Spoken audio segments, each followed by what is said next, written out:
everyone. A very good evening to all of you who watch my video on my YouTube platform that is Civil Service Mania. तो समस्त को सुस्वागत जो माने कि मोर video को मोर YouTube platform civil service मानिया माध्यम रे देखुचंती। तो आज होची 19 सेप्टेम्बर 2025। तो आज रो एडिटोरियल आमे डिस्कशन करिया। So introducing myself as Manas Ranjan Sahu, a state civil servant under Odisha government, right. तो चलंदु आज डिस्कशन को स्टार्ट करिबा। तो आज जो फास्ट आर्टिकल अच्छे हमर जो नेपाल रे एबे जो इंसिडेंस है भायोलेंस माने जो जेनजी प्रोटेस्ट को नहीं की तो से विषय आर्टिकल। तो आर्टिकल ले फास्ट माने कुआ होची जे हमर जो नेपाल एबे भायोलेंट प्रोटेस्ट है तो जो जेनजी प्रोटेस्ट रे हमर जो इलेक्टेड गवर्नमेंट ता फॉल हो जाईची, तांकर प्राइम मिनिस्टर रिजाइन लेकी गोटे सेफ प्लेस को जाई माने आर्मी रो सेफ गार्ड रे गोटे सेफ प्लेस रे अछंती। तो जो गवर्नमेंट थिला सेटा माने इलेक्टेड जो गवर्नमेंट ता थिला सेटा माने कोन ताको भांगी दिया जाईची। गोटे इंटरिम गवर्नमेंट हमर अपॉइंट हिचंती विथ द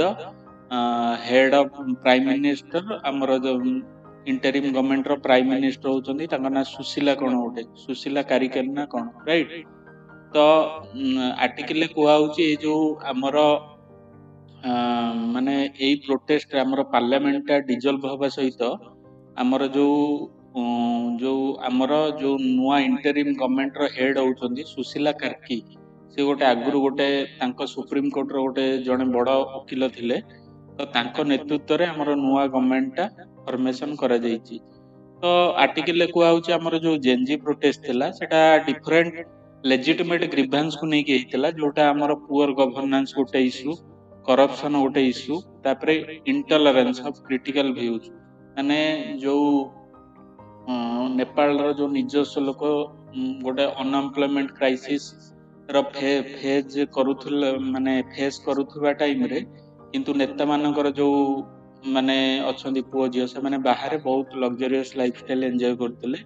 जोटा कि नै कि सोशल मीडिया रे ह्यूज रिएक्शन देखा जाइतिला। तापरे हमर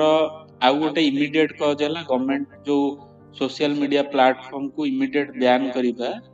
गोटे आउ गोटे मध्य प्रमुख रीजन थिला। तो हमर आर्टिकल कुआ होची हमर जो ए प्रोटेस्ट परे गवर्नमेंट को जो डिजॉल्व कर दिया गला, जो प्रेजेंट गवर्नमेंट को हमर जो पार्लियामेंट को जो गवर्नमेंट इलेक्ट हेकि आस्थिला काउंसिल ऑफ मिनिस्टर तांको डिजॉल्व कर दिया गला, जोटा कि हमर नेपाल रो जो संविधान अछि ता एग्नेस्ट जो आर्टिकल 76 नेपाल संविधान रो जोटा 2015 रे हमर क्रिएट हेतिला तार आर्टिकल 76 एग्नेस्ट काहेकि ना से आर्टिकल ले केवल मेंशन हेची हमर पार्लियामेंट केतबेले डिजॉल्व हे परिबो जेतबेले प्राइम मिनिस्टर अपॉइंटमेंट रे किछि फेलुअर हबो। किंतु एठी तो प्राइम मिनिस्टर अपॉइंटमेंट रे किछि फेलुअर नथला, गोटे प्रोटेस्ट जोगु पार्लियामेंट डिजॉल्व हो गला। तो आर्टिकल कुआ होची एटा गोटे नेपाल रो जो संविधान रो आर्टिकल 76 एग्नेस्ट रे, राइट। तो हमर एई जो एक्ट रे जुडिशियल रिव्यू रो भी चांस ता कम, कने किछि टाइम दिया हलानी जुडिशियरी को ये प्रोसेस ता ठीक अछि कि भूल अछि, गोटे इमीडिएट डिसीजन निया हला। काहेकि ना प्रोटेस्ट एते भयंकर थिला जे तो गवर्नमेंट को इमीडिएट किछि स्टेप नबा को पड़िला। तो जुडिशियल रिव्यू रो किछि चांसेस रहिलानी, एई जो एक्ट हला पार्लियामेंट तांकर डिजॉल्व होला। तो माने प्रोटेस्ट रे हमर केतेटा डेंजरियस सीन थिला, जेमती पार्लियामेंट को जळै दबा, तापरे सुप्रीम कोर्ट को रे मध्य प्रोटेस्टर माने निया लगै दैथिले।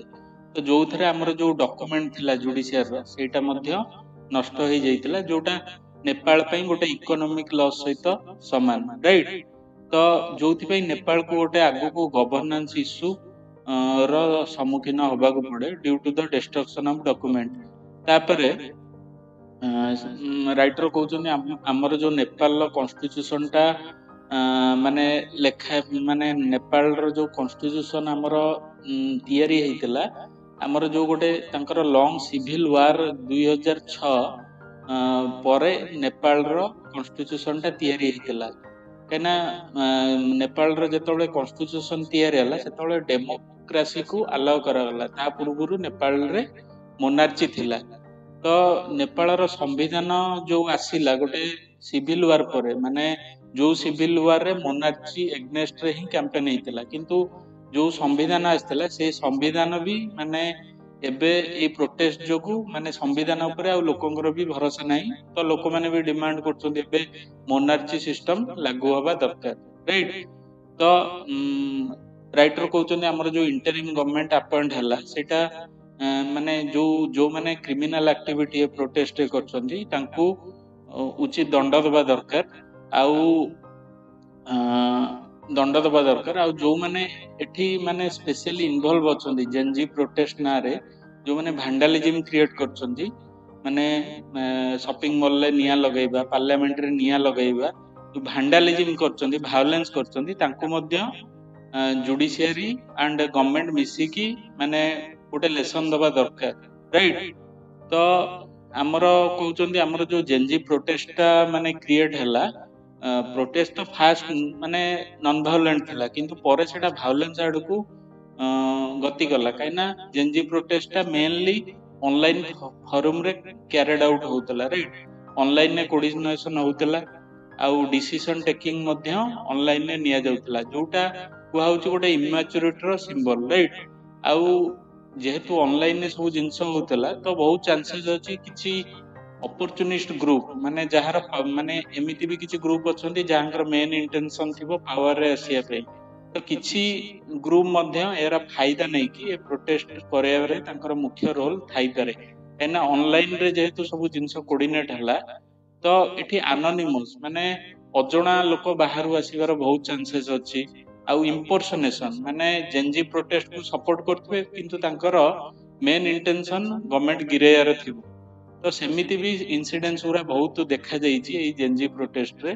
तो माने कहउचंती जोटा कि नेपाल रो डेमोक्रेसी पे गोटे हाजार्डस सिचुएशन थिला तापर से कहउचंती ए जेनजी प्रोटेस्ट रे किछि anti social and destructive element Gen Z protest ना रे मोनार्ची को सपोर्ट करिया सहित गवर्नमेंट को जो प्रेजेंट डेमोक्रेटिक गवर्नमेंट थिला ताकू माने कू करिवे कू माने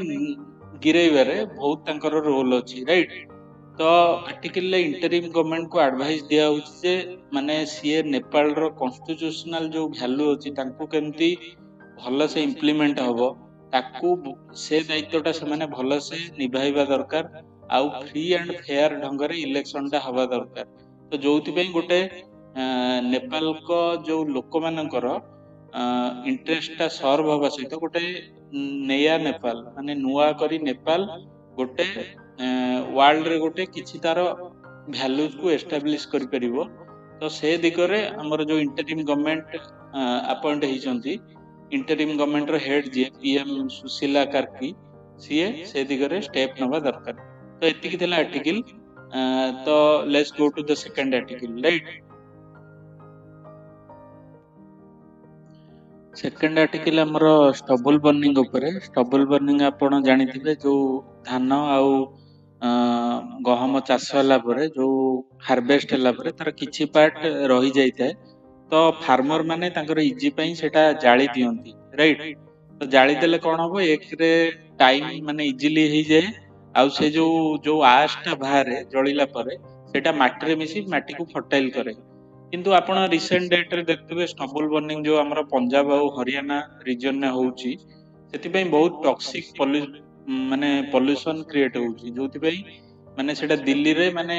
हेवी फॉग माने कुहुडी सिचुएशन क्रिएट करची due to heavy stubble burning तो तारी इश्यू ऊपर आर्टिकल रिसेंटली हमर जेहेतु आगु को विंटर माने सीजन अछि कना विंटर सीजन ने हार्वेस्ट हबो आ स्टबल बर्निंग बहुत हबो जोति पई दिल्ली रे बहुत गोटे फॉग सिचुएशन क्रिएट हो जाउची ड्यू टू दिस पोल्यूशन तो सुप्रीम कोर्ट निकट को रिसेंटली गोटे अपील जाइतिला रिगार्डिंग दिस तो सुप्रीम कोर्ट रो गोटे बेंच से माने कहिसंती जो माने आम मन को एक्सट्रीम स्टेप नबा दरकार जो माने मानु नाहंती नियम को स्टबल बर्निंग को माने से फार्मर मन को जेल रे पुरे दबा कथा माने प्रोसिक्यूट करबा कथा फार्मर मन को राइट जो माने स्टबल बर्निंग ऑर्डर को मानु नाहंती तो एडिटोरियल ले कुआ होची जे स्टबल बर्निंग गोटे major contributor to air pollution in UP Punjab and Haryana region right during October and November तापर से कहते स्टबल बर्निंग जो टॉक्सिक पार्टिकुलेट मैटर एमिशन होउची आउ माने एमिशन हवा द्वारा कंबाइनिंग दिस हमर व्हीकल आउ इंडस्ट्रियल पोल्यूशन जो भी जो एमिशन होउची तो सेथिपाई हमर दिल्ली रीजन रे दिल्ली जेतु क्लोज्ड रीजन माने सेठी एयर पास हवा को जगह नहीं तो सबु जकर पंजाब रो धुआं दिल्ली रो एयर पोल्यूशन सबु जेतळे कंबाइन हो जाउची दिल्ली रे माने रहिबा भी कष्टकर हो जे पड़छ आपण देखुथिबे विंटर सीजन रे केते मात्रा रो फॉग हुए माने गवर्नमेंट को ऑफिस कैंसिल करिया पड़े माने हेवी फॉग माने दिन राती आपण देखुथिबे माने दिन सारा कोडी सिचुएशन रुए माने बंचिबा भी कष्टकर होई पारे राइट एडा गोटे माने ग्रेव सिचुएशन मु कहबी राइट एने दिल्ली रे मेजर इंपोर्टेंट ऑफिस अछि यदि सेठी कार्य ठप हे जिवो तो देशर इकोनॉमी पे गोटे ह्यूज लॉस राइट तो आर्टिकल कुहा होची माने सेंटर रो भी जो सेंट्रल गवर्नमेंट ए इशू को जो टैकल करबा रणनीति भी गोटे हाफ हार्टेड माने से माने भी फुल हार्ट रे से माने ट्राई करनांती ए इशू रो केमती सॉल्यूशन बाहरिबो तो हमर किछि वर्ष पूर्वे हमर गोटे commission for air quality management गोटे स्टैट्यूटरी बॉडी क्रिएट हेतिला जहार पावर रही माने जो पंजाब हरियाणा दिल्ली यूपी एंड राजस्थान रे माने किछि गोटे लॉ एनफोर्समेंट करिकि स्टबल बर्निंग जार मेन उद्देश्य होची दिल्ली रीजन में पॉल्यूशन को कम करिबा तो सेटा गोटे पॉजिटिव स्टेप थिला किंतु माने ए बॉर्डर काम हला जो डिफरेंट स्टेट रे स्टबल बर्निंग होची सबु राज्य भीतर कोऑर्डिनेट करिकि केमती एमिशन टा को कम करा जाई परिबो हैला किंतु माने ए संस्था भी माने फेल हो जाइए स्टबल बर्निंग को कर्व करिवारे कारण आपण जानथिबे पॉलिटिकल प्रेशर बहुत होता है कना जेहेतु फार्मर माने एटा क्रिएट करछंती तो स्टबल बर्निंग टा मेनली तो फार्मर मानक सहित माने एक्सट्रीम स्टेप नहीं हबनी पॉलिटिकल पार्टी नहीं परनांती हमर पंजाब हे गला हरियाणा गवर्नमेंट कना तार वोट बैंक अफेक्ट होबार बहुत प्रभावित होबार बहुत होप अछि राइट तो सेति पई माने गोटे माने कोन गुड एनफोर्समेंट स्टेप ए बॉडी ए पर्यंत नहीं परिनी तो आर्टिकल कुहा होची माने हमर जो रिसेंट ऑर्डर थिला दिल्ली गवर्नमेंट रो to ban the sale of हमर पेट्रोल डीजल जोटा 10 वर्ष पुराना बोधे जो व्हीकल माने ताकू टोटली बैन कर दवा पई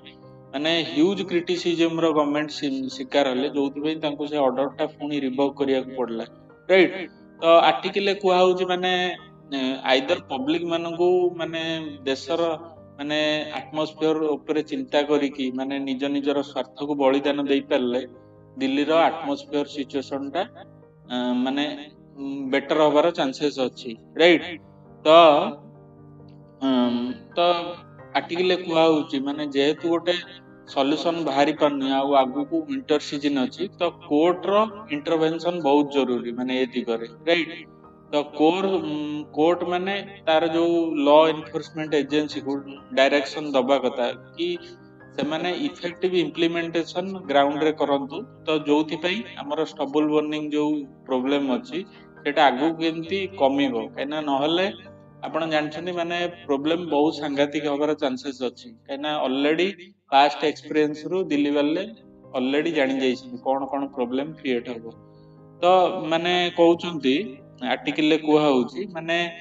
मु जेंति कहली Punjab and Haryana government direct माने ए इशू रिलेटेड माने एक्सट्रीम स्टेप नहीं परनांती जेतु फार्मर माने इन्वॉल्व अछंती आउ केई माने फार्मर विरुद्ध रे एक्सट्रीम स्टेप नौ नांदी कना both are agrarian economy based state right तांकर मैक्सिमम माने rural population depend on farming तो कहने तांकर वोट बैंक टा प्रभावित होबार चांसेस अछि तापरे हमर जो एवरेज आउ debt ridden farmer with little choice हमर जो गोटे चासीटा तापरे ऋण भार रहउची तापरे तार कॉस्ट भी अधिका होउची फार्मिंग करियार तो आमे जो स्टबल बर्निंग मना करिबा मेकानाइज्ड स्टबल बर्निंग करिबा मेकानिक माने किछि गोटे इनोवेटिव वे रे ताकू जदी स्टबल को माने जो काटिया को पड़िबो तो ताहले तार कॉस्ट ता बढ़ी जिवो किंतु तांको इजी वे होउची निया लगै दवा जोटा इजी वे किंतु ए प्रोसेस जो पॉल्यूशन टा क्रिएट होउची जोता पई ମାନେ ସୁପ୍रीम कोर्ट को एमती एक्सट्रीम स्टेप नबाकू बाध्य करबे पड़ुची माने एक्सट्रीम स्टेप माने से जो ऑर्डर रिसेंटली देइछली जो चासी माने मानु नांती तांकू जेल ले भर्ती करा जाय माने एक्सट्रीम स्टेप एटा राइट तो नेक्स्ट हमर माने आर्टिकल ले कोआ होची हमर गोटे ट्रांसपेरेंट मेकानिज्म कि नाही हमर इंडिया रे केमती स्टेबल बर्निंग जो प्रॉब्लम अछि तांकू केमती मिनिमाइज करा जाय परिबो तेणु आमर जो सुप्रीम कोर्ट जो एक्सट्रीम स्टेप देइछंती फार्मर मानो पे एते एक्सट्रीम स्टेप दबा कथा नुओ एक्सट्रीम माने वर्डिक्ट कैना एथि पे फार्मर माने बहुत हैरान हेबे आउ एटा फार्मर मानकर दोष न माने सेंट्रल गवर्नमेंट आउ स्टेट गवर्नमेंट बोथ से माने ट्राई करिया कथा टू कर दिस डबल बर्निंग राइट तो आर्टिकल किसी सजेशन दिया होची केमिति एटा कमा जाय परबो जेमति गोटे बेटर इंसेंटिव दिया जाय परबो फार्मर को जो माने स्टबल बर्निंग करिबनी तांको इंसेंटिव दिया जाय परबो आउ एनफोर्समेंट भलो से कैरी आउट होबा दरकार एट ग्राउंड लेवल आउ जो लॉ अछि सेटा ट्रांसपेरेंट होबा दरकार आउ लॉ ट्रांसपेरेंट हेले कोन माने लॉ टा जति कि ट्रांसपेरेंट होबो सेटा तार एनफोर्समेंट टा सेति कि इजी होबो तो जोथि पे स्टबल बर्निंग टा मिनिमाइज होबार बहुत चांसेस अछि तो एतिकी थिला एडिटोरियल भलो आर्टिकल थिला कैना आगु बहुत स्टबल बर्निंग इशू माने दिल्ली रे जो सिचुएशन क्रिएट होउची तो से इशू रिलेटेड ए आर्टिकल आसीबो ही आसीबो राइट आ एटा एग्जाम टाइम भी बहुत important so let's go to the third article right third article हमरो इंडिया चाइना रिलेशन रो कॉम्प्लेक्सिटी के बारे में right complexity of India China relation तो ता ऊपर भलो आर्टिकल टा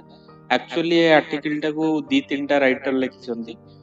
तो इंडिया चाइना रिलेशन रो दी तीनटा व्यू से माने प्रेजेंट करछंती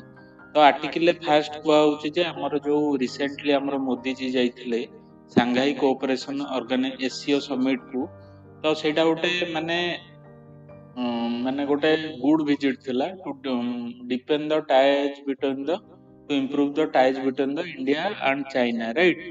तो एई समिट रे हमरो जेमति ती देश भितर बायलैटरल ट्रेड आउ एयर कनेक्टिविटी केंदी इंप्रूव होबो तापरे बॉर्डर एरिया रे केंदी पीस एंड ट्रैंक्विलिटी केंदी मेंटेन रहइबो तापर मध्ये डिस्कशन करिया पई माने डिस्कशन हेतिला तापरे आर्टिकल कुआ होची माने ए मीटिंग टा बहुत इंपोर्टेंट थिला कारण हमर जो गलवान रे जो माने 2020 रे जो गोटे इंडिया चाइना भितर जो गोटे क्लास हेतिला ता बाद हमर जो चाइना सपोर्ट करथिला माने ड्यूरिंग ऑपरेशन सिंदूर को पाकिस्तान को सपोर्ट करथिला आ पाकिस्तान मिलिटरी को सपोर्ट करथिला ड्यूरिंग ऑपरेशन सिंदूर रे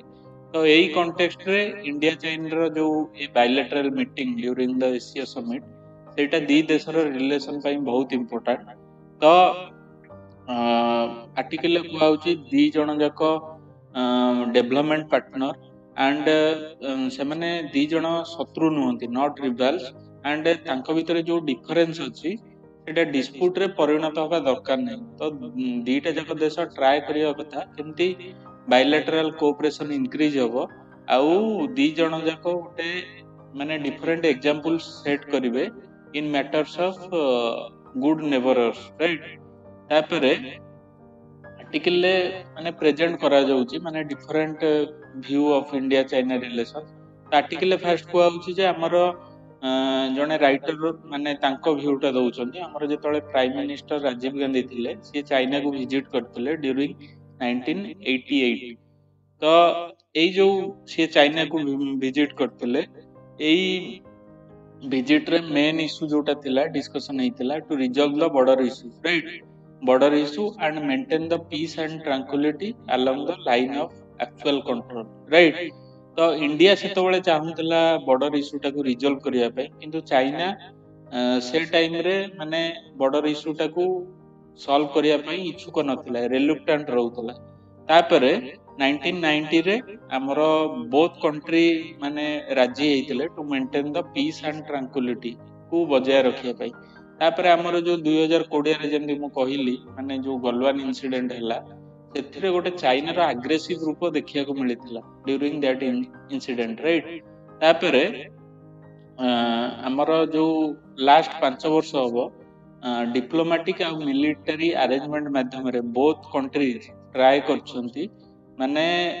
କେମିତି ଏ ବର୍ଡର ଇସ୍ୟୁଟା ଡିପ୍ଲୋମାଟିକ ଆଉ ମିଲିଟାରୀ ୱେ ନୁହଁ, ଥ୍ରୋ ଡିପ୍ଲୋମାଟିକ ଚ୍ୟାନେଲ ଆଉ ଡିପ୍ଲୋମାଟିକ ଟକ୍ ରେ କେମିତି ଇସ୍ୟୁଟା ସଲ୍ଭ ହବ ଆଉ ବର୍ଡର ଏରିଆରେ ପିସ୍ ଆଣ୍ଡ ଟ୍ରାଙ୍କୁଲିଟିଟା ପ୍ରିଜର୍ଭ ହବ, ରାଇଟ୍। ତାପରେ ଆର୍ଟିକଲରେ କୁହା ହଉଛି, ଆଉ ଜଣେ ଆର୍ଟିକଲ ତାଙ୍କ ଭ୍ୟୁ ଦଉଛନ୍ତି ଆମର, ମାନେ କହୁଛନ୍ତି ଯେ ଚାଇନା ଇଣ୍ଡିଆ ଯୋଉ ରିଲେସନଟା ସଡନ ଡେଭଲପମେଣ୍ଟ ନୁହଁ। ଆପଣ ଯଦି ଭାବୁଥିବେ ଯୋଉ ୟୁଏସ୍ ଯୋଉ ଗୋଟେ ଇଣ୍ଡିଆ ଏଗନେଷ୍ଟ ସଡନ ଷ୍ଟେପ ନେଲା, ମାନେ ଯୋଉ ଟାରିଫ ଲଗେଇକି ଏକ୍ସଟ୍ରା ମାନେ 50% ଟାରିଫ, ସେଥିପାଇଁ ଇଣ୍ଡିଆ ଚାଇନା ରିଲେସନକୁ ବେଶୀ ଫୋକସ କରାଯାଉଛି, କିନ୍ତୁ ସେଇଟା ନୁହଁ। ଇଣ୍ଡିଆ ଚାଇନା ରିଲେସନଟା ହଉଛି ଗୋଟେ ଗ୍ରାଜୁଆଲ ଡେଭଲପମେଣ୍ଟ ଅଫ ରିଲେସନସିପ, ମାନେ ଏଇଟା ସଡନ ଡେଭଲପମେଣ୍ଟ ଅଫ ରିଲେସନସିପ ନୁହଁ। ତ ଇଣ୍ଡିଆ ଚାଇନା ରିଲେସନଟା କିଛି ବର୍ଷ ହେଲାଣି ଦେଖା ହଉଛି ଯେ ଇମ୍ପ୍ରୁଭମେଣ୍ଟ ହଉଛି ଦି ଜଣଙ୍କ ଭିତରେ ରିଲେସନ। ତ ଆଫ୍ଟର ଗଲୱାନ କ୍ଲାସ ମାନେ 2020ରେ ଯୋଉ ଗଲୱାନ ଭ୍ୟାଲିରେ ଯୋଉ ଦି ଜଣଙ୍କ ଆର୍ମିଙ୍କ ଭିତରେ ଯୋଉ କ୍ଲାସ ହେଇଥିଲା, ତାପରେ ଇଣ୍ଡିଆ ମାନେ ଡିମାଣ୍ଡ କରିବାକୁ ଲାଗିଥିଲା ଚାଇନାକୁ, ମାନେ ଚାଇନା ଆର୍ମି ଯୋଉ କିଛି ଏରିଆକୁ ଆଗକୁ ମାଡି ଆସିଛନ୍ତି ସେ ଏରିଆରୁ କେମିତି ୱିଡ୍ର କରିବା ପାଇଁ। ତ ପରେ କିନ୍ତୁ ଇଣ୍ଡିଆର ଏ ଯୋଉ ମାନେ ଆଉ ଇଣ୍ଡିଆ ଆର୍ମିର ରାଇଟ୍ ଅଛି ସେ ଏରିଆରେ ପାଟ୍ରୋଲିଂ କରିବା ପାଇଁ। ତ କିଛି ଟାଇମ ପରେ ଚାଇନିଜ ଆର୍ମି ଆକୁ ଇଣ୍ଡିଆର ଯୋଉ ମାନେ ଇଣ୍ଡିଆର ଯୋଉ ଡିମାଣ୍ଡ ଥିଲା ତାଙ୍କୁ ମାନି ଦେଇଥିଲା, ଯୋଉଟା ପାଇଁ ଇଣ୍ଡିଆ ମାନେ ଆଉ ପାଟ୍ରୋଲିଂ ରାଇଟ୍ ଯୋଉଟା ଆମର ଡେମଚୋକ ଆଉ ଡେପସାଙ୍ଗ ଏରିଆରେ ଦେଇଥିଲା, ଯୋଉଟା କି ଇଣ୍ଡିଆ ପାଇଁ ଗୋଟେ ଡିପ୍ଲୋମାଟିକ ଭିକ୍ଟ୍ରି। ତାପରେ ଆର୍ଟିକଲରେ କୁହା ହଉଛି ଯେ ଆଫ୍ଟର ମାନେ ଚାଇନିଜ ଆର୍ମି ଯୋଉ କହିଲି ଯୋଉ ଏରିଆକୁ ମାଡି ଆସିଥିଲା ସେଇଟା ଛାଡିକି ଯିବା ପରେ କିଛି ବଫର ଜୋନ କ୍ରିଏଟ କରାଯାଇଥିଲା during line of actual control, ଯୋଉଥିରେ ଇଣ୍ଡିଆ ଆର୍ମି ଆଉ ଚାଇନିଜ ଆର୍ମିର ପ୍ରେଜେନ୍ସଟା ରହିବ ନାହିଁ, ରାଇଟ୍। ତ ଏଇଟା ବି ଗୋଟେ ଡିପ୍ଲୋମାଟିକ ୱିନ୍, ମାନେ ବର୍ଡର ଏରିଆରେ ପିସ୍ ଆଣ୍ଡ ଯୋଉ ଶାନ୍ତି ବଜାୟ ରଖିବା ପାଇଁ, ପିସ୍ ଆଣ୍ଡ ଟ୍ରାଙ୍କୁଲିଟି ମେଣ୍ଟେନ କରିବା ଦିଗରେ। ତାପରେ ଆର୍ଟିକଲରେ କୁହା ହଉଛି ଆମର, ଆର୍ଟିକଲରେ ଏବେ ଟିକେ ପଜିଟିଭ ଭ୍ୟୁ ଦିଆହେଲା of China, India China relation ଉପରେ। ଏବେ ଯିଏ ରାଇଟର ଅଛନ୍ତି ସିଏ ଟିକେ ମାନେ ଚାଇନାକୁ ଟିକେ ସନ୍ଦେହ ଦୃଷ୍ଟିରେ ଦେଖୁଛନ୍ତି। ସିଏ କହୁଛନ୍ତି ଯେ ଚାଇନା କେବେ ଇଣ୍ଡିଆର ମାନେ ଭଲ ଗୁଡ ୱିଶର ନୁହଁ। ତ ମାନେ ସିଏ କେବେ ଚାହେଁନି ଯେ ଇଣ୍ଡିଆ ତାଙ୍କ ସହିତ ସମସ୍କନ୍ଦ ହଉ। ସିଏ କେବଳ ଇଣ୍ଡିଆକୁ ଜଷ୍ଟ ଗୋଟେ ସାଉଥ ଏସିଆନ କଣ୍ଟ୍ରି ଭାବେ ଦେଖୁଛି, ରାଇଟ୍। ତ କିଛି ଏକ୍ସାମ୍ପଲ ସେ ଦେଇଛନ୍ତି, ଯେମିତି Chinese foreign minister Wang we ସେ ରିମାର୍କ ଦେଇଥିଲେ ତାଙ୍କର ଯୋଉ ତିନିଟା ଏବେ ଦେଶକୁ ଯାଇଥିଲେ, ସେ ଲାଷ୍ଟ ଷ୍ଟପଟା ପାକିସ୍ତାନରେ ନେଇଥିଲେ, ଯୋଉଟା ସେ କହିଲେ କି ଏଇଟା ଆମର ଇମ୍ପୋର୍ଟାଣ୍ଟ ଡେଷ୍ଟିନେସନ। ତ ଏଥିରୁ ଗୋଟେ ରିମାର୍କ ହଉଛି ଯେ ଚାଇନା ପାକିସ୍ତାନକୁ ଗୋଟେ ପପେଟ ଭାବେ ୟୁଜ କରିବାକୁ ଚାହୁଁଛି ଏଗନେଷ୍ଟ ଇଣ୍ଡିଆ, ରାଇଟ୍। ତାପରେ ଆମେ ଯଦିଓ ଇଣ୍ଡିଆ ଚାଇନା ରିଲେସନକୁ ବହୁତ ଆମେ ହାଇଲାଇଟ କରୁଛୁ, ଆମେ ଏ ମ୍ୟାଟରଟାକୁ ବି ଅଣଦେଖା କରିପାରିବା ନାହିଁ ଯେ ମାନେ ଚାଇନା ତା ବର୍ଡର ଏରିଆରେ ପ୍ରବଳ ଇନଫ୍ରାଷ୍ଟ୍ରକ୍ଚର ଡେଭଲପମେଣ୍ଟ କରୁଛି, ଯୋଉଟା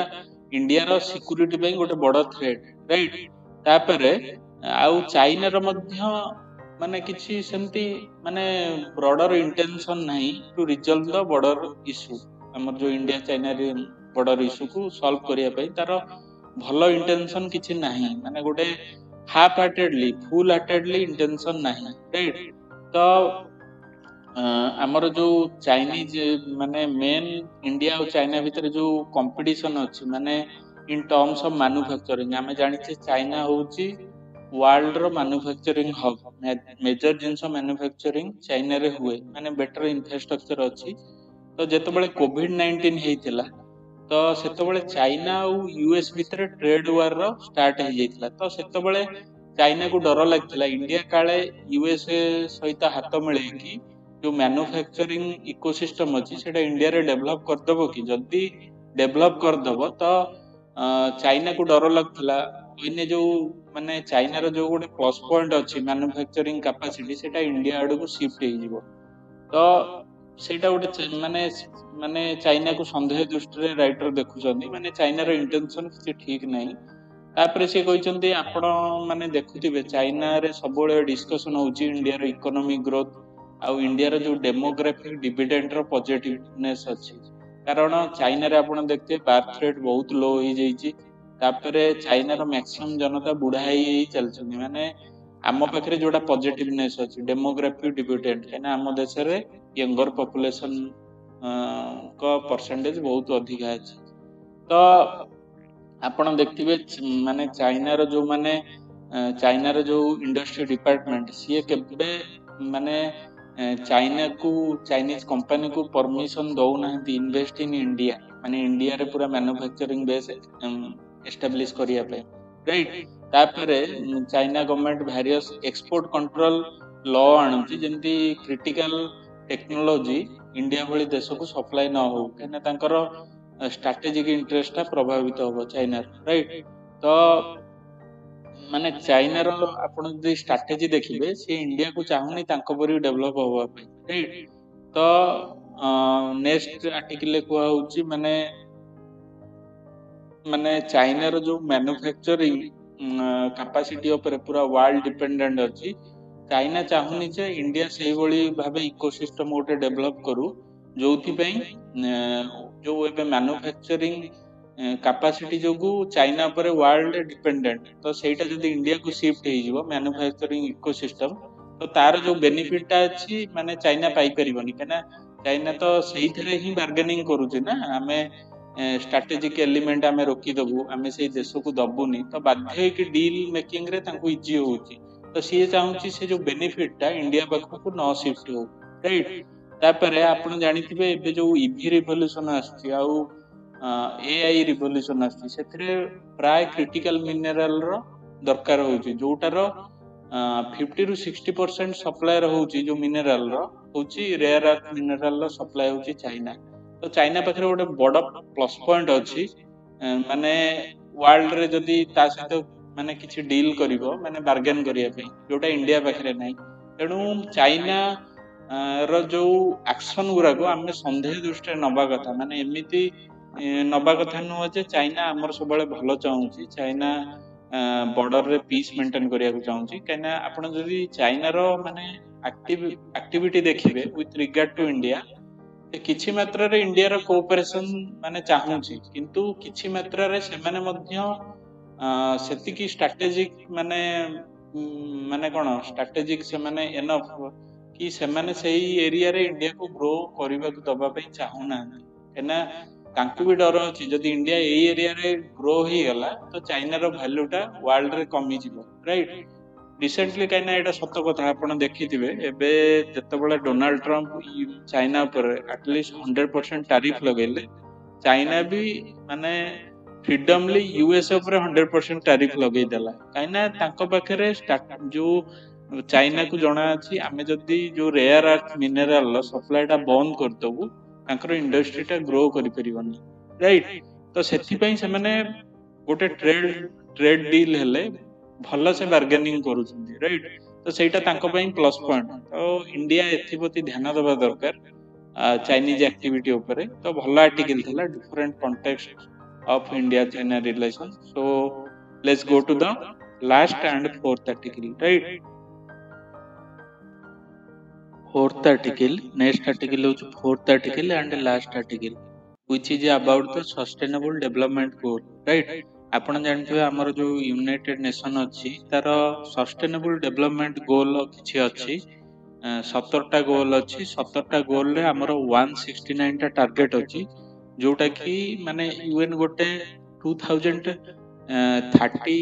ईयर टा हमर डेडलाइन रखि छंती तो सेही डेडलाइन भितरे सब कंट्रीज को टारगेट देई छंती कि एई डेवलपमेंट पैरामीटर ऊपर आपण को अचीवमेंट आनिबार अछि राइट जो टारगेट ता देई छंती तो हमरो आज जो आर्टिकल टा होची सस्टेनेबल डेवलपमेंट गोल 3 विषय रे राइट सस्टेनेबल यूएन रो आपण जदी सस्टेनेबल डेवलपमेंट गोल 3 देखिबे तार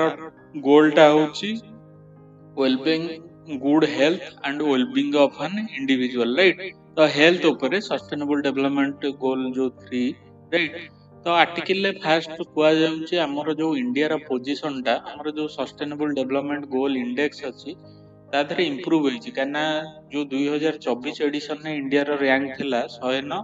आउ जोटा 25 एडिशन ने इंडिया रो रैंक अछि 99। तो इंडिया रो स्टडी इंक्रीज हेछि किंतु एबे भी इंडिया रो हेल्थ सेक्टर रे बहुत चैलेंजेस अछि माने पर्टिकुलरली हेल्थ आउ न्यूट्रिशनल मामला रे आ specially in rural and tribal areas रे। तो सेथि पई हमकु माने डिफरेंट एरियाज आइडेंटिफाई करिया पड़िबो। तो जो एरिया रे हमकु काम करिकि जो सस्टेनेबल डेवलपमेंट एसडीजी गोल जो 3 रे जो टारगेट अछि ताकू अचीवमेंट बाय 2030 ताकू अचीव करिवार अछि राइट। तो आर्टिकल तापरे माने कुआ होउची जे माने सस्टेनेबल डेवलपमेंट रो गोल कोन to ensure healthy lives and promote wellbeing of all for all ages माने good health and wellbeing of an individual. तो माने कुआ होउची जे हमर जदियो किछि पैरामीटर रे सस्टेनेबल डेवलपमेंट गोल रो 3 रो किछि पैरामीटर रे इंडिया माने इंप्रूव करछि किंतु जो डेवलपमेंट जो टारगेट अनुसार हवा कथा सेटा होउनी काइना से किछि एग्जांपल देइछंती। फॉर एग्जांपल जेन मोर्टालिटी मैटरनल मोर्टालिटी रेशियो माने जेतोळे प्रेग्नेंट बेले गोटे हमर जो 1 लाख माने गोटे मैटरनल मोर्टालिटी माने प्रेगनेंसी बेले गोटे मदर जो डेथ सिचुएशन टा हुए ताकू सेही रेट टाकू हमर मैटरनिटी मोर्टालिटी रेट बोली कुआ जाय। तो माने एडा कोन 1 लाख लाइव बर्थ रे 1 लाख प्रेगनेंसी रे केते जण मा माने कर डेथ होउची सेही रेशियो टाकू मैटरनिटी मोर्टालिटी रेशियो बोली कुआ जाउची जोटार इंडिया रो एबे जो नंबर टा अछि 97 डेथ पर 1 लाख लाइव बर्थ जोटा कि माने जो टारगेट अछि यूएन रो जो एसडीजी टारगेट सेटा 70 आनियार अछि किंतु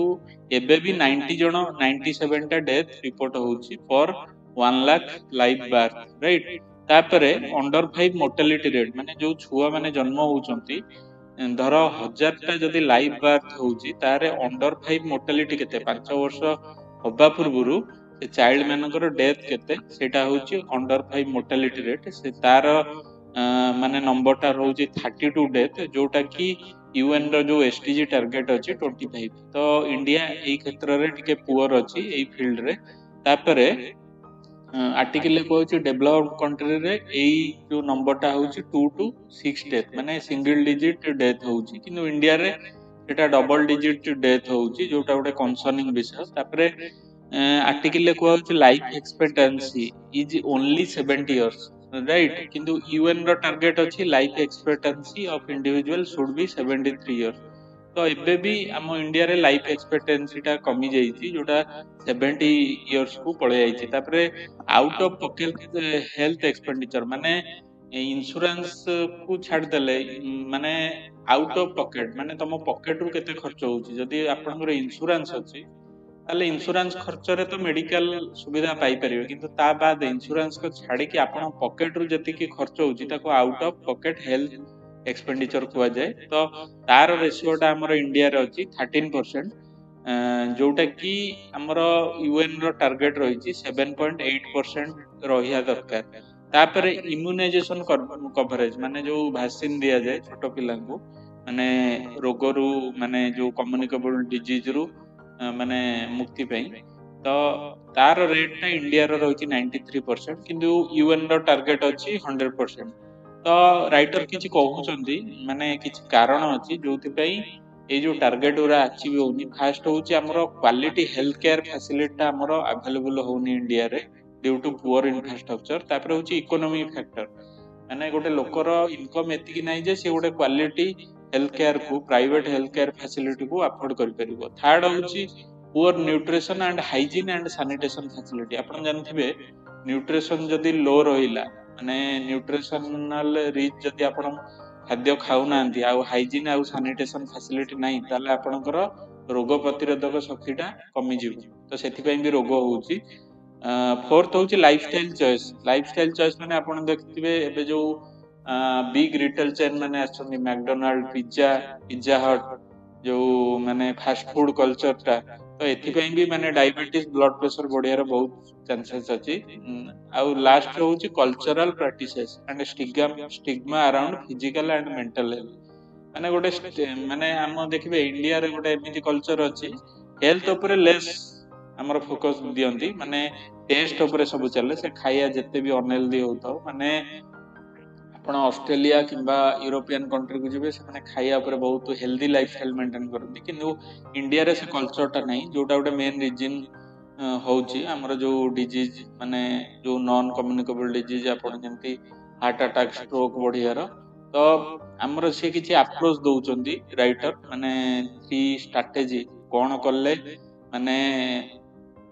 ଯୋଉ ଏଇ ଯୋଉ ମାନେ ଟାର୍ଗେଟଟା ଆଚିଭ୍ ହେଇପାରିବ। ସେ କହୁଛନ୍ତି ଆମର ଟ୍ରିଟମେଣ୍ଟ ଆଉ ପ୍ରିଭେନ୍ସନ ଅଫ ଡିଜିଜ, ଯଦି ଗୋଟେ ରୋଗ ହେଇଯାଉଛି, effective treatment and quality health care facility. ତାପରେ ଗଭର୍ଣ୍ଣମେଣ୍ଟ କୁ କିଛି ଷ୍ଟେପ୍ ନେଇକି ୟୁନିଭର୍ସାଲ ହେଲ୍ଥ ଇନ୍ସୁରାନ୍ସ ଟାକୁ ସମସ୍ତଙ୍କୁ ପ୍ରୋଭାଇଡ କରିବାକୁ ପଡିବ। ତାପରେ ଆମର ଯୋଉ ୱାର୍ଲଡ ବ୍ୟାଙ୍କ ଷ୍ଟଡି ଗୋଟେ ଆସିଥିଲା, ସେ କହୁଛନ୍ତି ୱାର୍ଲଡ ବ୍ୟାଙ୍କ ଷ୍ଟଡି କହୁଛି ଯଦି ଲୋକଙ୍କ ପାଖରେ ଗୋଟେ ହେଲ୍ଥ ଇନ୍ସୁରାନ୍ସ ପେନିଟ୍ରେସନ ହଉଛି, ତାହେଲେ ଆଉଟ ଅଫ ପକେଟ ଏକ୍ସପେଣ୍ଡିଚର ଟା ବହୁତ ମାତ୍ରାରେ ହ୍ରାସ ପାଇବ ଇନ ହେଲ୍ଥ କେୟାର ସେକ୍ଟର। ତାପରେ ହାଇ କ୍ୱାଲିଟି ଆମର ପ୍ରାଇମେରୀ ହେଲ୍ଥ କେୟାର ସେଣ୍ଟର ଖୋଲିବାକୁ ପଡିବ ଗଭର୍ଣ୍ଣମେଣ୍ଟକୁ, କାହିଁକିନା ପ୍ରାଇମେରୀ ସେଣ୍ଟର ମାନେ ଯଦି ରୋଗଟା ଇନିସିଆଲି ଷ୍ଟେଜରେ ଡିଟେକ୍ଟ ହେଲା, ତାକୁ ବଡ ହବାରୁ ବଞ୍ଚିତ କରାଯାଇ ପାରିବ। ଯେମିତି ପ୍ରାଇମେରୀ, ସେକେଣ୍ଡାରୀ ଆଉ ଟର୍ସିଆରୀ ସିଚୁଏସନକୁ ଗଲା ବେଳକୁ ତାକୁ ମାନେ ରୋଗଟାକୁ କାବୁ କରାଯାଇ ପାରିବ, ରାଇଟ୍। ତାପରେ ୱାର୍ଲଡ ହେଲ୍ଥ ଷ୍ଟାଟିଷ୍ଟିକ, ଆମର ଯୋଉ ୱାର୍ଲଡ ହେଲ୍ଥ ଅର୍ଗାନାଇଜେସନ ମାନେ ସେଟା ରିପୋର୍ଟଟା ରିଲିଜ କରେ, ତ ସିଏ କହୁଛନ୍ତି ଯଦି ପ୍ରାଇମେରୀ ହେଲ୍ଥ କେୟାର ସିଷ୍ଟମଟା ସୁଦୃଢ ହେଲା ଆମ ଦେଶରେ, ତାହେଲେ ମାନେ ଆଇଡେଣ୍ଟିଫିକେସନ ଅଫ ଡିଜିଜ ଟା ଇଜି ହେଇଯିବ, ଆଉ ହସ୍ପିଟାଲାଇଜେସନ କଷ୍ଟ ଟା ରିଡ୍ୟୁସ ହବ, ଆଉ ଲଙ୍ଗ ଟର୍ମ ଯୋଉ ଆଉଟକମ୍ ଟା ବେଟର ହବ। ତାପରେ ରାଇଟର କହୁଛନ୍ତି ଆମକୁ କିଛି ଟେକ୍ନୋଲୋଜିର ସହାୟତା ନବାର ଅଛି, ଯୋଉଥିପାଇଁ ଆମର ଡିଜିଜ ଏମିତି ଯୋଉ ମାନେ ଆମର ମେଡିକାଲ କ୍ଷେତ୍ରରେ, ମେଡିକାଲ କେୟାର କ୍ଷେତ୍ରରେ ରିଭଲ୍ୟୁସନ ପାଇଁ, ଯେମିତି ଟେଲିମେଡିସିନ ମୁଁ କହିଲି, ଯୋଉ ରୁରାଲ ଏରିଆରେ ଧର ଗୋଟେ ଲୋକଟା ତାଙ୍କ ପାଖରେ କ୍ୱାଲିଟି ଡକ୍ଟର ନାହିଁ, କିନ୍ତୁ ସେ ଦୂର ମାନେ ଭିଡିଓ କନଫରେନ୍ସିଂ ଜରିଆରେ ଗୋଟେ ଭୁବନେଶ୍ୱରରୁ ବସିକି ବି ସେ କନସଲଟେସନ ନେଇପାରିବ, ସେଇଟାକୁ ଟେଲିମେଡିସିନ କହୁଛନ୍ତି। ଡିଜିଟାଲ ହେଲ୍ଥ ରେକର୍ଡ, ମାନେ ଗୋଟେ ହେଲ୍ଥ ରେକର୍ଡ ଡିଜିଟାଲ ମେଣ୍ଟେନ କରିବାକୁ ପଡିବ। ତ ଯୋଉଥିପାଇଁ ମାନେ ଗୋଟେ ଲୋକର ପାଷ୍ଟ ହିଷ୍ଟ୍ରିଟାକୁ ଆମେ ଷ୍ଟଡି କରିପାରିବା, ତାକୁ କଣ ହେଇଥିଲା ରୋଗ, ଆଉ ଆଗକୁ କଣ ହେଇପାରେ ସେଇଟା ବି ଆମେ ପ୍ରେଡିକ୍ଟ କରିପାରିବା। ତାପରେ ଗୋଟେ ରାଇଟର କହୁଛନ୍ତି ଆମର ଗୋଟେ ଲାନ୍ସେଟ ଡିଜିଟାଲ ହେଲ୍ଥ କମିଶନ ଅଛି, ସିଏ କୋଉ ୱାର୍ଲଡ ର ଏଇଟା ଲାନ୍ସେଟ ଡିଜିଟାଲ ହେଲ୍ଥ କମିଶନ। ସିଏ କହୁଛନ୍ତି ଯେ ଆମର ଡିଜିଟାଲ ପ୍ଲାଟଫର୍ମ ଜରିଆରେ କେମିତି ମାଟର୍ନାଲ ହେଲ୍ଥ, ମାନେ ମା ଗର୍ଭବତୀ ମାଙ୍କର ହେଲ୍ଥ ଆଉ ଭ୍ୟାକ୍ସିନେସନ ଟ୍ରାକିଂ, ମାନେ କେତେ ଲୋକ ରୋଗ ପ୍ରତିଷେଧକ ଟୀକା ନେଲେ ତାକୁ ଟ୍ରାକ୍ କରାଯାଇଛି। ତ ଯୋଉଟା ଗୋଟେ ମାନେ ରିଭଲ୍ୟୁସନାରୀ ବୋଲି ପ୍ରମାଣିତ ହେଇଛି। ତାପରେ ରାଇଟର ଆଉ କହୁଛନ୍ତି ଗୋଟେ ରୋଗକୁ ପ୍ରିଭେଣ୍ଟ କରିବା ପାଇଁ ଆମକୁ ସ୍କୁଲ କରିକୁଲମରେ ହେଲ୍ଥ ଏଜୁକେସନ ଉପରେ କିଛି ଟପିକ କୁ ଇଣ୍ଟ୍ରୋଡ୍ୟୁସ କରିବାକୁ ପଡିବ, ଆଉ ଚିଲଡ୍ରେନ ମାନଙ୍କୁ ଶିଖେଇବାକୁ ପଡିବ ସେମାନେ ହାଇଜିନ ମେଣ୍ଟେନ କରନ୍ତୁ, ନ୍ୟୁଟ୍ରିସନାଲ ବାଲା ଖାଦ୍ୟ ଖାଆନ୍ତୁ, ଆଉ ମେଣ୍ଟାଲ ହେଲ୍ଥ ଟପିକ ଉପରେ ବି କିଛି ସବଜେକ୍ଟ ଇଣ୍ଟ୍ରୋଡ୍ୟୁସ କରିବାକୁ ପଡିବ। ତାପରେ ସେ କହୁଛନ୍ତି ଯଦି ଗୋଟେ ପିଲା ଛୁଆ ବେଳୁ ତା ହେଲ୍ଥ ବିହେଭିୟର ଉପରେ ଜାଣୁଛି, ତ ଆଡଲ୍ଟ ଟାଇମରେ ମଧ୍ୟ ତା ହେଲ୍ଥ ପ୍ରତି ସେ ଧ୍ୟାନ ଦେଇପାରିବ, ଯୋଉଥିପାଇଁ ଆମର ଯୋଉ ହେଲ୍ଥ କେୟାର ଏକ୍ସପେଣ୍ଡିଚର ସେଇଟା ବି କମ ହବାର ଚାନ୍ସେସ୍ ଅଛି। ତ ଆମର ଆ ବାଦେ ଆମର ଫ୍ୟାମିଲି ମାନଙ୍କ ମଧ୍ୟରେ ମଧ୍ୟ ଯୋଉ ଗୁଡ ହେଲ୍ଥ ପ୍ରାକ୍ଟିସେସ୍ ଉପରେ ଆୱାରନେସ କ୍ରିଏଟ କରାଯାଇ ପାରିବ। ତ ହେଲ୍ଥ ମାନେ କହିଲି ଏଜୁକେସନାଲ ଇନିସିଏଟିଭ ନିଆହବ ସ୍କୁଲରେ, ଯେମିତି ମାଟର୍ନିଟି ମୋର୍ଟାଲିଟି ରେସିଓ କଣ, ଅଣ୍ଡର 5 ମୋର୍ଟାଲିଟି କଣ, କେମିତି ଏଟା ପ୍ରିଭେଣ୍ଟ କରାଯାଇ ପାରିବ, death due to road accident କେମିତି ବଞ୍ଚା ଯାଇପାରିବ, ତା ବିଷୟରେ ମଧ୍ୟ କିଛି ଆୱାରନେସ ପ୍ରୋଗ୍ରାମ କ୍ରିଏଟ କରାଯାଇ ପାରିବ। ତ ଯୋଉଥିପାଇଁ ଆମର ଲାଇଫ ଏକ୍ସପେକ୍ଟାନ୍ସିଟା ଇନକ୍ରିଜ ହବା ସହିତ ଇମ୍ୟୁନାଇଜେସନ ରେଟ୍ ଟା ବି ଇନକ୍ରିଜ ହବାର ବହୁତ ଚାନ୍ସେସ୍ ଅଛି। ତ ରାଇଟର କହୁଛନ୍ତି ଆମର ଯୋଉ ଫିନଲାଣ୍ଡ ବୋଲି ଗୋଟେ କଣ୍ଟ୍ରି ଅଛି, ମାନେ ଏମିତି ସ୍କୁଲ ବେସ୍ଡ ହେଲ୍ଥ ରିଫର୍ମ ନିଆଯାଇଥିଲା, ଯୋଉଥିପାଇଁ ଆମର ଗୋଟେ ମାନେ ମେଜର ଆର ଇମ୍ପାକ୍ଟ ଟା କଣ ହେଲା, ମାନେ ଏଇ ଯୋଉ ରିଫର୍ମ ଟା ନିଆଯାଇଥିଲା ତାଙ୍କ ସ୍କୁଲରେ, ମାନେ ଏଜୁକେସନାଲ କରିକୁଲମରେ ହେଲ୍ଥ ସବଜେକ୍ଟ ଟା ଇଣ୍ଟ୍ରୋଡ୍ୟୁସ କରାଗଲା, ଯୋଉଥିପାଇଁ ତାଙ୍କର ଯୋଉ କାର୍ଡିଓଭାସ୍କୁଲାର ଡିଜିଜ ର ରେଟ୍ ଟା ଥିଲା ସେଟା ଡ୍ରାଷ୍ଟିକାଲି କମି ଆସିଲା। ତାପରେ ଜାପାନରେ ବି ସେମିତି ଯେତେବେଳେ କମ୍ପଲସରି ହେଲ୍ଥ ଏଜୁକେସନ ଦିଆହେଲା ତ ସେଥିରେ ହାଇଜିନ୍ ପ୍ରାକ୍ଟିସ ରେ ବହୁତ ମାନେ ସୁଧାର ଆସିଲା। ତାପରେ ଲାଇଫ ଏକ୍ସପେକ୍ଟାନ୍ସି ବି ଲୋକଙ୍କର ବଢିଗଲା। ତାପରେ ସେ କହୁଛନ୍ତି ପଲିସି ମେକରକୁ, ଯୋଉମାନେ ଦେଶ ପାଇଁ ପଲିସି କରୁଛନ୍ତି ତାଙ୍କୁ ଭଲ ଷ୍ଟେପ ନବାର ଅଛି, ଆଉ ସେଇ ଯୋଉ ପଲିସି ଗୁଡାକ ଗ୍ରାଉଣ୍ଡରେ ଯେମିତି ଇଫେକ୍ଟିଭ ଇମ୍ପ୍ଲିମେଣ୍ଟେସନ ହବ ତାକୁ ବି ମନିଟର କରିବାର ଅଛି, ରାଇଟ। ତାପରେ ଆମର ଯେମିତି କହିଲି, ମାନେ ଆମର ଯୋଉ କେବଳ ଯୋଉ ଗ୍ଲୋବାଲ ର ସଷ୍ଟେନେବୁଲ ଡେଭଲପମେଣ୍ଟ ଗୋଲ ର ଟାର୍ଗେଟ ଅଛି, ତାର କେବଳ 17% ହିଁ 2030 ସୁଦ୍ଧା ଫିଲଅପ ହବାକୁ ଯାଉଛି। ବାକି ଯୋଉ ରହିଲା ମୁଁ କହୁଛି ମାନେ 83%, ସେଟା ଅଲରେଡି ମାନେ 2030 ସୁଦ୍ଧା ସେ ଟାର୍ଗେଟ ଫୁଲଫିଲ ହେଇପାରିବ ନାହିଁ। ଯୋଉଥିପାଇଁ ଗଭର୍ଣମେଣ୍ଟ ମାନେ କିଛି ଗୋଟେ ଷ୍ଟେପ ନବା ଦରକାର with the help of citizens, NGO and civil society, right. ଆଉ ମାନେ ଯଦି ଆମେ ଏଇଟା ମାନେ ଗୋଟେ ଭଲ ଷ୍ଟେପ ନେଇକି ସଷ୍ଟେନେବୁଲ ଡେଭଲପମେଣ୍ଟ ଗୋଲ କୁ ଆଚିଭ କରିଦବା, ତ ଆମର ଯୋଉ 2047 ଅଛି ବିକଶିତ ଭାରତ ଟାର୍ଗେଟ, ସେଇଟା ହବାରୁ ମାନେ କେହି ବଞ୍ଚାଇ ପାରିବେନି। ତ ଆମେ ସେଇଟା ଗୋଟେ ଡେଭଲପଡ ନେସନ ଆଗକୁ ଆଗକୁ ବଢିବା ବୋଲି ରାଇଟର କହିଛନ୍ତି। ତ ଏଇଟା ଥିଲା ଆଜିର ଡିସ୍କସନ। ମୁଁ ଭାବୁଛି ଆପଣ ମାନଙ୍କୁ ବହୁତ ମାନେ ଇଜିଲି ବୁଝି ହେଇଥିବ, ବୁଝି ଆପଣ ପାରିଥିବେ। ତ ଯୋଉମାନେ ବି ଦେଖୁଛନ୍ତି ପ୍ଲିଜ ଆପଣ ଯଦି ଭଲ ଲାଗୁଛି ସେୟାର କରନ୍ତୁ, ସବସ୍କ୍ରାଇବ କରନ୍ତୁ, ଆଉ ଆପଣଙ୍କ ଯୋଉ କଲିଗ ଗ୍ରୁପ ରେ ଟିକେ ସେୟାର କରନ୍ତୁ। ଆଉ ଏତିକି କହୁଛି। ତ ଥ୍ୟାଙ୍କ ୟୁ।